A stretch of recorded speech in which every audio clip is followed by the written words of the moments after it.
సాధారణంగా ఎక్కడో చోట దొంగతనాలు జరుగుతూనే ఉంటాయి. ఇది సహజంగా జరిగేది. అంటే సహజంగా అంటే ఎప్పుడు జరుగుతాయి కదా అని వదిలేయమని కాదు నా ఉద్దేశం.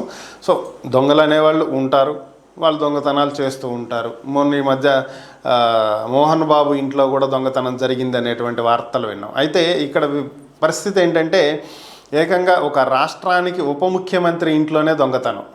సో ఇది కొద్దిగా సంచలనం సృష్టించేటువంటి అంశమే కదా.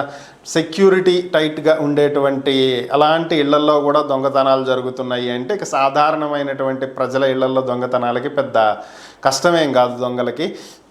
సో ఇక వివరాల్లోకి వెళ్తే తెలంగాణ డిప్యూటీ సీఎం బట్టి విక్రమార్క ఇంట్లో దొంగతనం జరిగిందంట. దీంట్లో దొంగతనం చేసినటువంటి వ్యక్తులని ఖరగ్పూర్ రైల్వే స్టేషన్లో బెంగాల్ పోలీసులు అదుపులోకి తీసుకోవటం జరిగింది.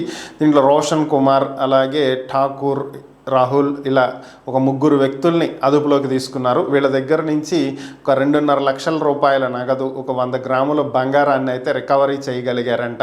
కేవలం 2 లక్షల కోసం అంత రిస్క్ చేసి డిప్యూటీ సీఎం ఇంట్లోనే దొంగతనం చేశారా అనేటువంటి ఆశ్చర్యం అయితే కలగొచ్చు. ఇంకేమైనా ఎక్కువే తీసుకెళ్లారేమో, బహుశా అంతవరకే పోలీసులు రికవరీ చేయగలిగి ఉండొచ్చు. మరి ఓవరాల్గా ఏదైతే ఏమి డిప్యూటీ సీఎం ఇంట్లో కూడా దొంగతనం జరిగింది, పోలీసులు అయితే కష్టపడి పట్టుకున్నారు. మరి నెక్స్ట్ స్టెప్ ఏంటనేది చూడాలి.